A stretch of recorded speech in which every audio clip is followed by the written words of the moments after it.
All right, guys, this is Dr. Surasinghe again with our third lab in general ecology. So, this is actually kind of the first lab of a continuing series of labs where we are going to train you on scientific writing.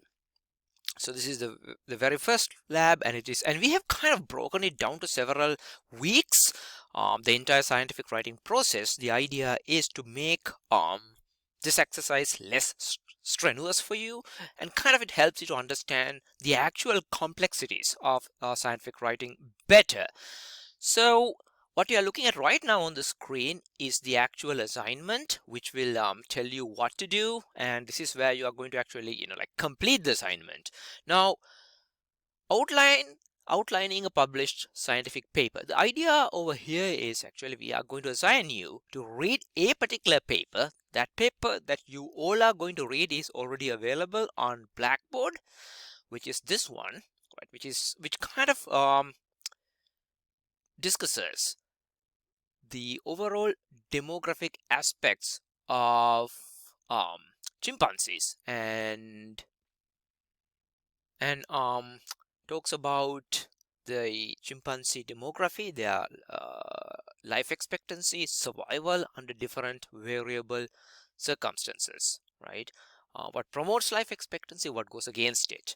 So it's pretty interesting article because it deals with primate evolution, right?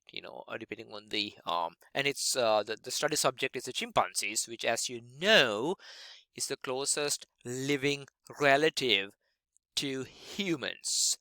Um, and it's an ape. We are an ape. So the structure of the article, the contents, um, will go a long way than just helping you to do this analysis, this outlining activity. Okay, so when you read it, like, yes, of course you have to read it for the purpose of completing the outline, which is a very easy exercise, but I also want you to spend some time trying to understand what they're trying to do over here, because understanding that will help you eventually when we move into other steps of the assignment with regard to constructing a hypothesis, with regard to how to write the introduction, um and what kind of analysis you can do, how do you interpret those analyses in results and discussion, and so far and so forth. So try to spend actually digesting this article, right, going beyond the purpose of doing the outline. And in fact, the outline, the way we structure it, is will help you to deconstruct all the content of the paper. Okay, so this paper is already uploaded to Blackboard. It is freely available to all of you.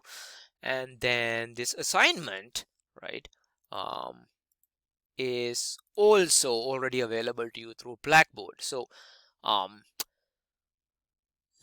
before we actually go into the outlining activity, let me introduce you and tell you about the basic contents of scientific writing, um, and the basic rules and regulations, the rhetorics in scientific writing, right? And we will revisit this scientific writing concept as we navigate to other assignments.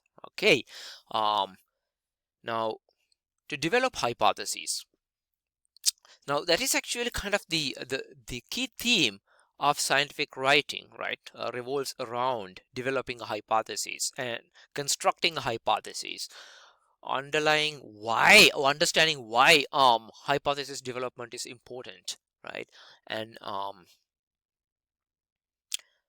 then how do you test that particular hypothesis, and then how do you interpret that test results. So hypothesis construction is extremely critical, right? And we will do that in our next lab. But understand the first thing, the most important thing in scientific writing is constructing a hypothesis, robust, scientifically meaningful, testable hypothesis. So your outlining activity is related to primate demography, and your writing exercise is related to human demography. So down the road, when you develop a hypothesis, it will be related to human survival, human demography, and the survival between different human cohorts, right? Different groups of human living in different environments, living in different time frames, males and females, right?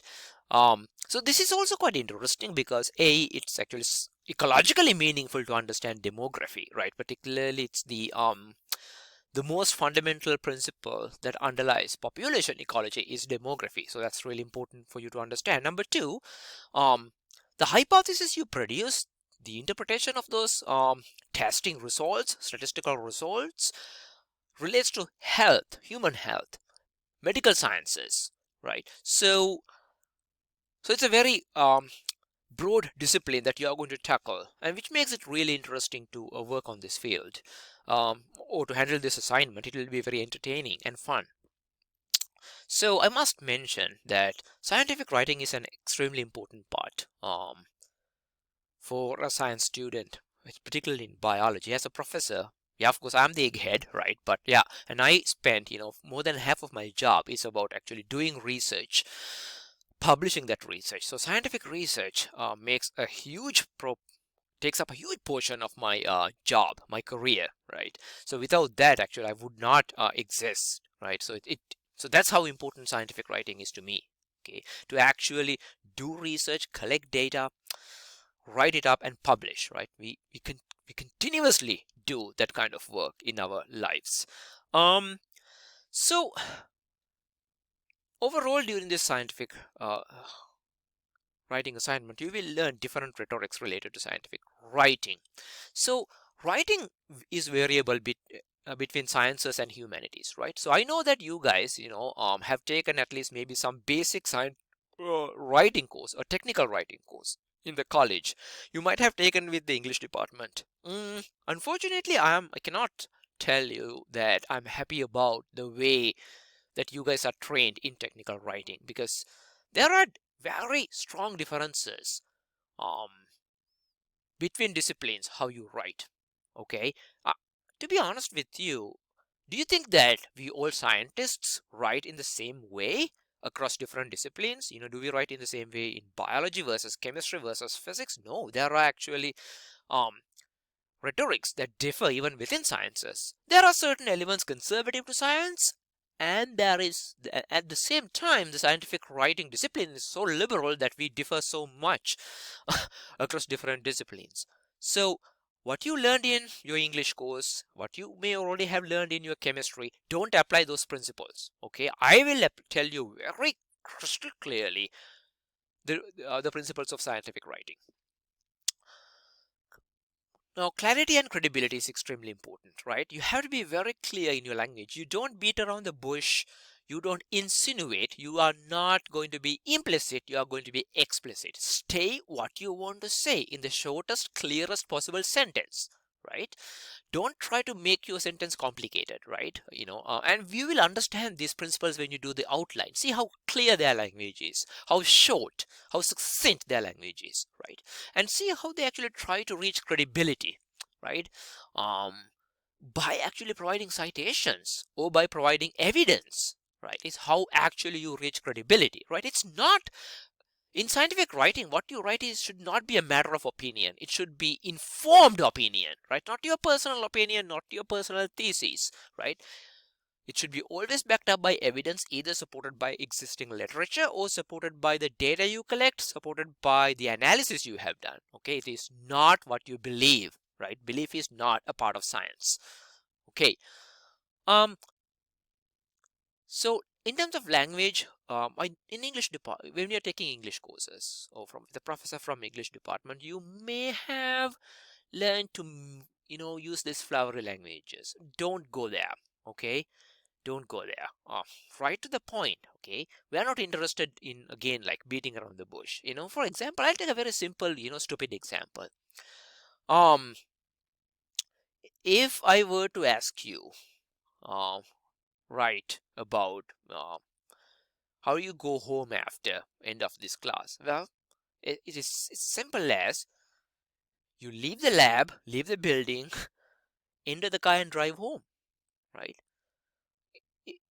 In other disciplines, most definitely outside sciences, you would write like, it was such a long day, I was so tired and feeling miserable or whatnot, so busy, and I have so much homework to do. I walked my way and enjoyed the fresh fucking air while I walk, and then I opened my car door, and I've talked to a friend on the way and say hi to a friend, got into my car, and cite and then turn the key engine and then drove. Oh my god, there was so much traffic on the way. No, I fucking don't care, right? No, that I'm not interested in any of those. We are scientists, right? I'm training you guys to be scientists. That is fluff, right? Get to the effing point.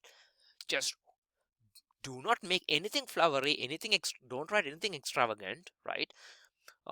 Don't try to beautify your language, right? Make it attractive to the reader. No, we are scientists. We don't care how pretty you write. We care how straightforward you are, how quickly you get to your point.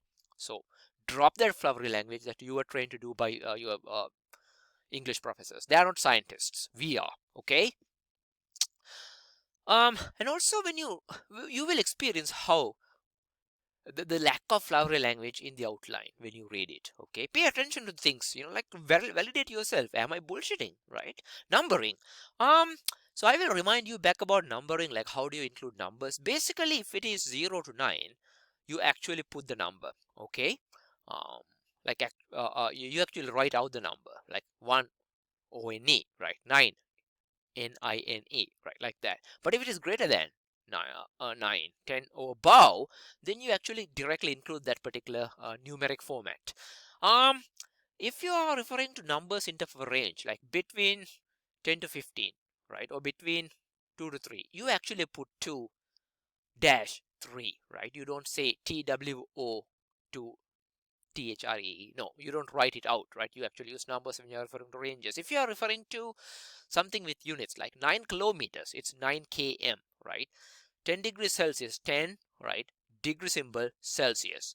So we will actually talk about those down the road when we talk about the actually working on your paper. Scientific jargon. Well, do use scientific jargon, technical jargon as much as possible. Do not avoid it, right? You do not have to define that particular jargon because you are writing to a scientific audience, right? You don't have to define what birth rate is, what death rate is. Everyone in sciences, in biology, are aware of what those terms are, right?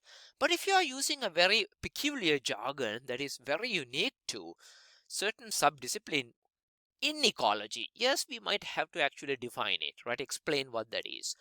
But otherwise, you do not, right? And you will realize this again when you start reading the outline. See how they define jargons when it is needed. See how they use a particular jargon as it is, right? When defining is not needed. All right.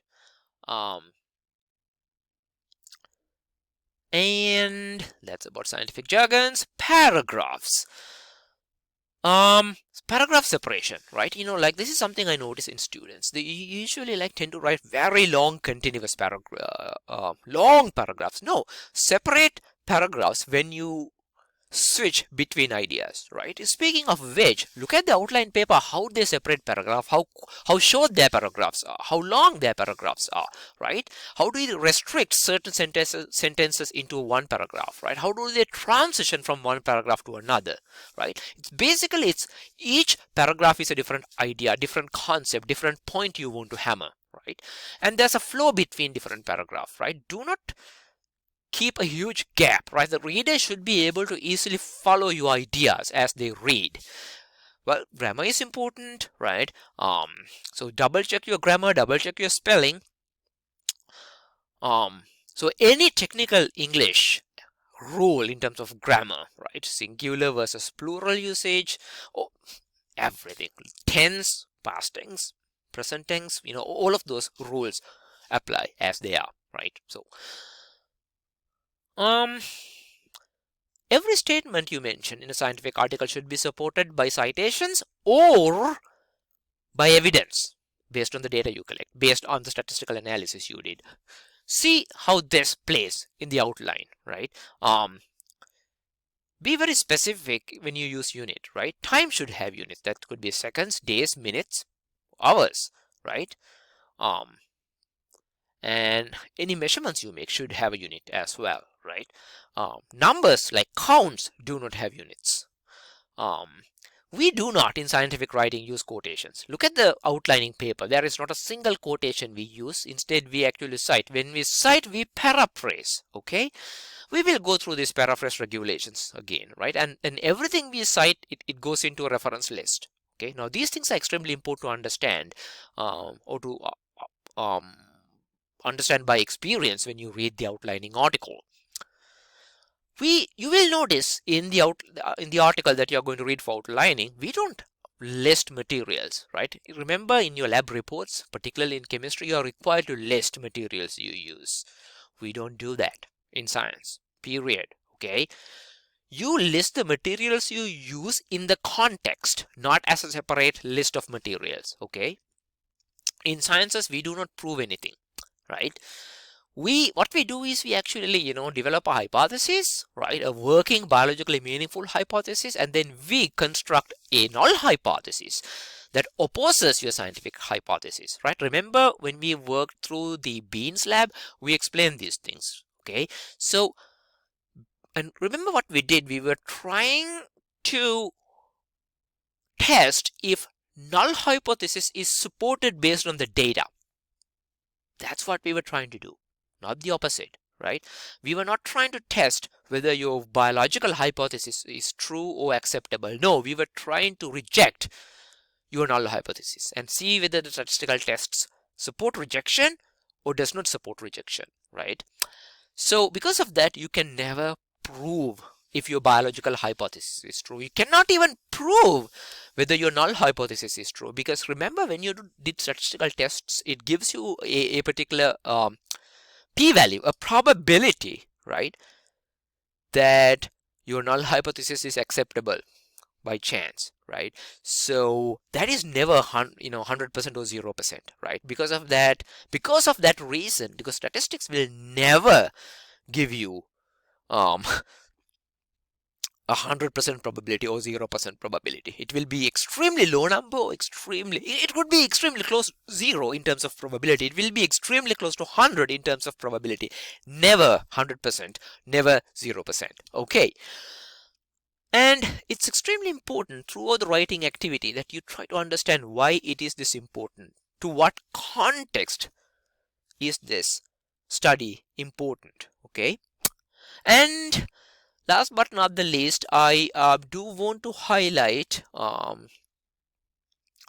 the importance of, or the relevance of, this particular book that you see in the right hand corner. Okay, do not worry about this particular table over here. This is actually a vestige of my older activity that I used when we were meeting in person. So do not pay attention to this, right? Instead, look at the writing syllabus available to you in Blackboard, right? And I will actually correct this slide later on. So right now, when you look at the video, don't be misled by this particular one, right? But I will correct it in the actual PowerPoint. But this book is extremely important. Okay, from this point onwards, I will actually ask you to start reading it. Okay. So in my intro lab material as well as in my lecture, I highlighted the importance of actually buying all lab material. So this one, if you have it, you're great, right? And if you don't, buy it, because next week when we start talking about the the actual writing of your own paper, you're going to need it, right? So when you look at the outline, when you do the outline, what are the parts that you want to pay attention to, right? Well, the composition of the paper, right? Introduction is where the paper actually starts with. And then actual introduction is, it starts very broadly from a very general theme within the realm of ecology, right? It has a very broad applicability of ecology, and then it actually gradually becomes very specific towards what kind of a hypothesis you are testing, the rationale behind the hypothesis, and very specifically the knowledge base also becomes very broad at first. And then you gradually narrow down towards the gaps in the knowledge base and highlight why your hypotheses are important, right? Kind of supporting, like mentioning why what you're studying is going to be important. And then you go into methods. Methods are extremely specific, very specific to the hypothesis that you are interested in testing. How to collect data, what to collect, when to collect it, and then where to collect it, and then you talk about the statistical methods you are going to use, right? So methods are extremely specific, right? Then you go into results, right? That is where you talked about what you found, right? The results of your surveys, the data you collected, the analysis. This is where you present the graphs and tables that show your analysis. So results are also kind of extremely specific towards the hypothesis you are testing. And now when you go to discussion, it's kind of an inverted introduction, right? You start your discussion very specific to your results, interpreting your results, summarizing results at first, right? And then you summarize your results, you highlight the key finding, you iterate the importance of the key finding, then gradually, you go into a broader realm when you try to relate your findings to similar other studies. You discuss, you compare and contrast, so it's gradually getting broader, and then going back again, you highlight why your study is important, where can your study go from here onwards, what kind of things contribute, what your study contributes towards your particular discipline, and then you talk about the limitations of your study, how to make it better, the future directions you can go on.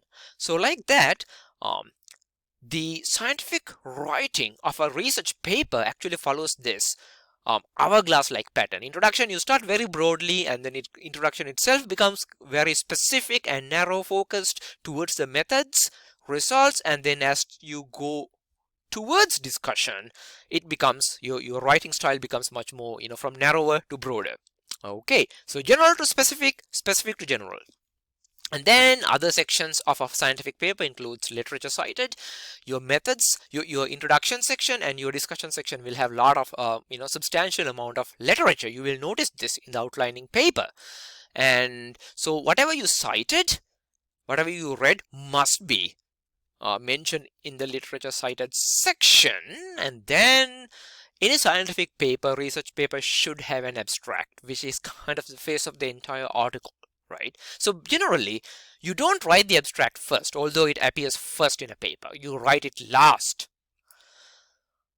And now I'm going to quickly go over all of these components and tell you what to expect when you do the outline. And that helps you to understand like why these authors are writing these things. Like when you're doing the outlining, you're trying to digest how to write a paper. Okay. So introduction, you start with the bigger picture, right, within the overall theme, right? It's ecology is our broadest discipline, and within that we are looking at population ecology, right? Human demography is kind of the theme what we are going at, and primate demography or primate population is actually what the Woods et al. Paper is trying to dig into. So what is the bigger picture? What themes are authors trying to portray? Right? So, and then it will talk about it. Then in the introduction, you go into theories, concepts, principles that revolve around, the particular theme, sub-theme, or the subtopics that you are interested in. In this case, demography, populations, primate populations. Right? So it's kind of a very mini literature review, in other words, right? So it's again goes from very broader themes within that particular subdiscipline to very specific themes. And then you talk about, so now you're talking about what we know, right? And then it is time to talk about what we don't know. What are the gaps within this particular discipline, in this subdiscipline, in this particular subtopic? And and then you turn that gap into either an objective or a hypothesis, or you can do both, right? You can say, okay, these are my overall objectives, right? And then how do you verify that objective? How do you address that objective? Scientifically, it's easier to break down that objective into a hypothesis, right? And I will give you examples in next week. And you can understand an example to this when you read your paper, when you read the provided paper, right? And then you have to rationalize hypothesis. So hypothesis has two parts, right? There is a null hypothesis. Now remember, although there's a null hypothesis in your hindsight, you don't write your null hypothesis. What you're writing over here is your biological hypothesis. So biological hypothesis must always be rationalized, meaning you have to explain why you make that prediction. Okay, for example, if you're looking at human demography, right, if you might hypothesize, well, the gap in the knowledge could be that whether we don't understand whether human populations belonging to that lived in different centuries have different survivalship in Massachusetts. Maybe that's a gap, right? There's a gap of understanding the variabilities in human survivorship, their life expectations, their mortality rates, their birth rates. We don't understand those things from two different centuries, right? From two different time frames, even in the same location. So those are very interesting questions to address, but there's a gap, right? There might be certain studies done in other parts of the country, but we don't have very specific information coming from our local region, like from southern New England or from southeastern Massachusetts. So that creates a gap. And then your objective is to actually understand, how human demographic parameters vary, how death rate, survivorship, birth rate vary in the same area, but from different time frames, right? From 1700s to 21st century, for an example. So your hypothesis could be actually you're making a prediction. Something like I could say that I hypothesize that human survivorship is significantly higher in the 21st century than in the 17th century, even in the same town or even in the same county. And then the rationale is, I have to say why I think like that. Well, my rationale or my explanation for that hypothesis, that prediction, is that the medical sciences have improved, human lifestyles have changed, have improved. So because of that, I expect the survivorship to be greater, right? And then, well, you can actually go the other way around, right? As in terms of our lifestyles, we actually are less active, right? We are more sedentary, less active. So maybe survivorship is bad. Who knows? We will talk about all the possible hypotheses and rationales next week as well when I'm training you to write your own paper. Well, the other part is why care? Why do we do this, right? What kind of scientifically important information can you reveal? And how can that information contribute to make this particular discipline, population ecology, human demography, primate demography, better, right? So try to relate these points in the outlining article as you move on, right? Methods, kind of straightforward. It actually tells you the study site. You might see even a map of a location. You can, and then the time of survey, what season you did the survey. Like in human demography, it wouldn't really matter. In primate demography, that might matter. And then you step by step you outline your methods. It should be very clear that someone in your own discipline, by reading your methods, should be able to repeat that, right? And I also think, what informations they mention, how detailed they are, and how do they avoid unnecessary detail when you read the outline. And do not, you will notice when you read the outline that you are not listing like instructions from your lab manual. Don't write the methods in instructional form. You have to write it in first person active voice past tense. See how this is done in the outline that you read. And you are not providing a list of equipment. We talked about that already. And see how the outline article refer to statistics. How do they refer to their statistical methods and software they used? And see how they avoid unnecessary details regarding like putting things into the bag, writing this and that in this kind of a document, right? So obvious things you eliminate, right? And then results, well, look at the outline paper, how they interpret their statistical inferences. That's one key part, right? And mentioning whether the hypothesis was supported or not, right, is an important part in the results. Outlining the key patterns of data through the analyses that are related to the hypothesis, that are connected to the hypothesis. See how actually they present their tables and figures, right? See how they label their tables and figures. How do they have a caption? How detailed are their captions? How complete are their tables and figures, right? And see if actually, in this outlining article you read, they actually avoid the same information being repeated in the tables versus figures versus in the text, right? And when they have a table and figure in the text of the results, they always refer to the tables and figures with parentheses, right? And in the results section, you will not see the results being interpreted. Rather, you will mention the results. You will talk about statistically what is evident. You will mention whether the hypothesis was supported or not, right? But you don't actually explain or interpret the results. And the results section, since you're talking about your own data, you are not required to cite it. Discussion is slightly different. So here you reflect back on your key findings. You will summarize what your most important findings, right? And then you will explain your results, interpret your results, compare and contrast with other findings, right? Talk about how limited your study is, what are the strengths in your study, right? And how can you go towards the future direction in this particular discipline, right? And relate back your work to the greater discipline. And of course, most important things, you cite. So I'm quickly going over this construct of a scientific paper, and I will go back in each of these sections separately from next week onwards, right? Right now, my idea is to kind of direct you towards going towards a particular how to read this paper and how to write the outline. Okay? All right, that's end of this particular section of the lecture.